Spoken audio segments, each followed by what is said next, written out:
Ya pemirsa, gempa bumi terjadi di sejumlah daerah di Indonesia. Apa yang harus kita waspadai? Kita akan bergabung dengan rekan Revika Sibarani di kantor Badan Meteorologi, Klimatologi, dan Geofisika atau BMKG Jakarta. Selamat siang Revika, apakah ada pemetaan dari BMKG terkait daerah yang berpotensi gempa?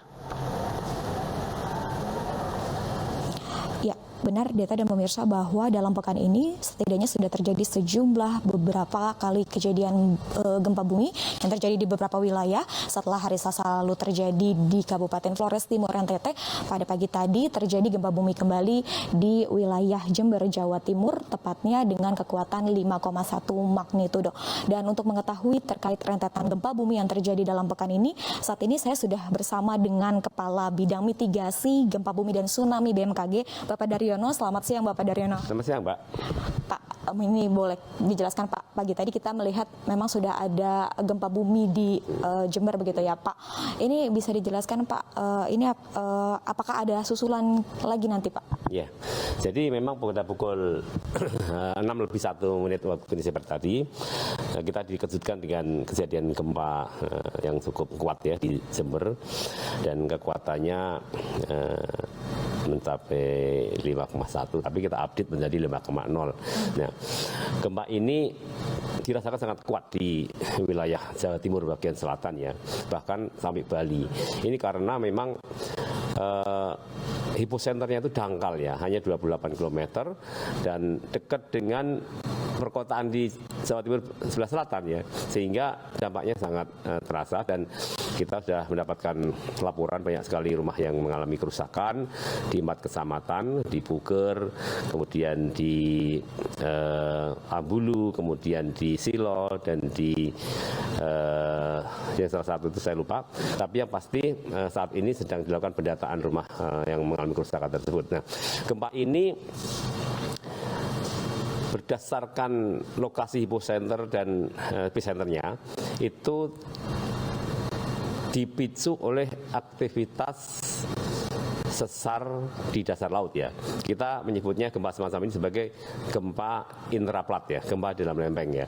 Ya, ini memang patut kita waspadai karena dekat dengan kawasan perkotaan dan permukiman, sehingga tadi pagi memang menciptakan kepanikan yang luar biasa di Jember, kemudian di Puger, kemudian di Ambulu, di Gensong, yang mana guncangan itu sangat kuat dirasakan. Bahkan masyarakat mendengarkan ada suara dentuman keras ya bersumber dari laut.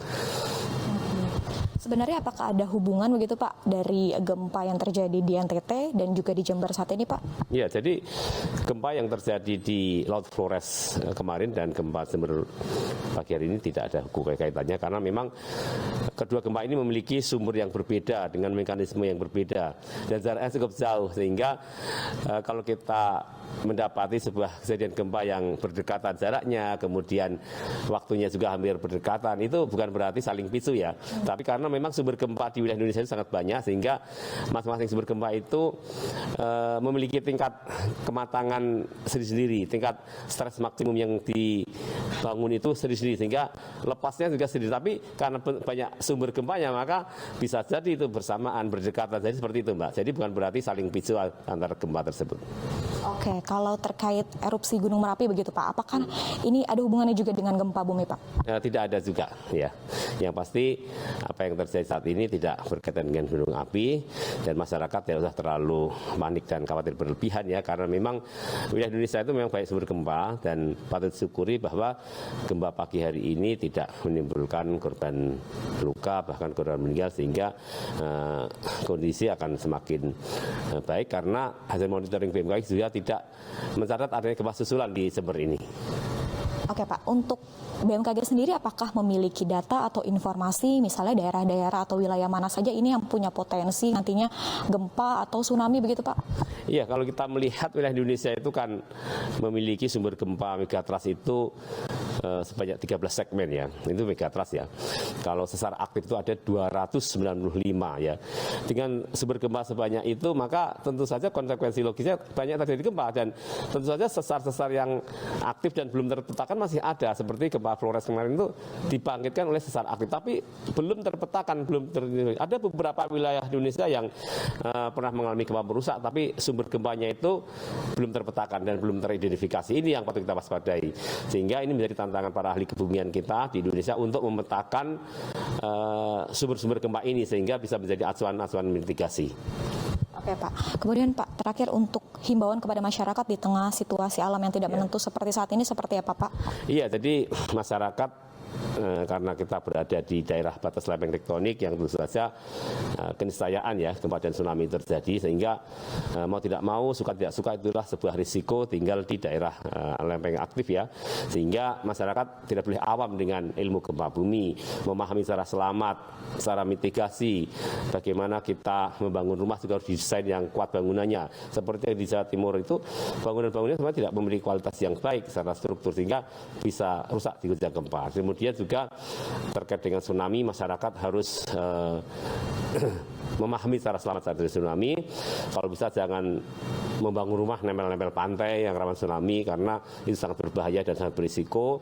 Kemudian perlu memahami cara evakuasi mandiri dengan menjadikan gempa kuat yang terjadi di pantai itu sebagai peringatan di tsunami. Jadi kalau ada di pantai kemudian merasakan gempa kuat atau gempa tidak terlalu besar tapi mengayun lama, itu bahaya sekali dan itu harus bisa dijadikan sebagai pemahaman bahwa itu berpotensi tsunami sehingga harus segera meninggalkan pantai. Jadi bekal-bekal ilmu semacam ini harus dimiliki oleh masyarakat kita agar kita bisa selamat saat terjadi gempa tsunami. Dan meskipun kita berada di daerah rawan, kita masih bisa hidup eksis, bahagia, selama kita memahami cara selamat itu, Mbak. Oke, baik. Terima kasih banyak informasinya Pak Daryono. Selamat beraktivitas kembali, Pak. Silakan beraktivitas kembali. Ya, Deta dan pemirsa, benar seperti yang dikatakan oleh pihak BMKG, masyarakat tidak boleh awam terhadap informasi gempa bumi karena memang bencana gempa bumi bisa terjadi kapan saja dan di mana saja. Oleh karenanya perlu adanya antisipasi dan persiapan dari dini. Deta. Baik, terima kasih Revika atas informasinya, sangat bermanfaat. Masyarakat diimbau untuk menjauhi daerah pesisir pantai terlebih dahulu untuk mengantisipasi adanya gempa yang berpotensi tsunami.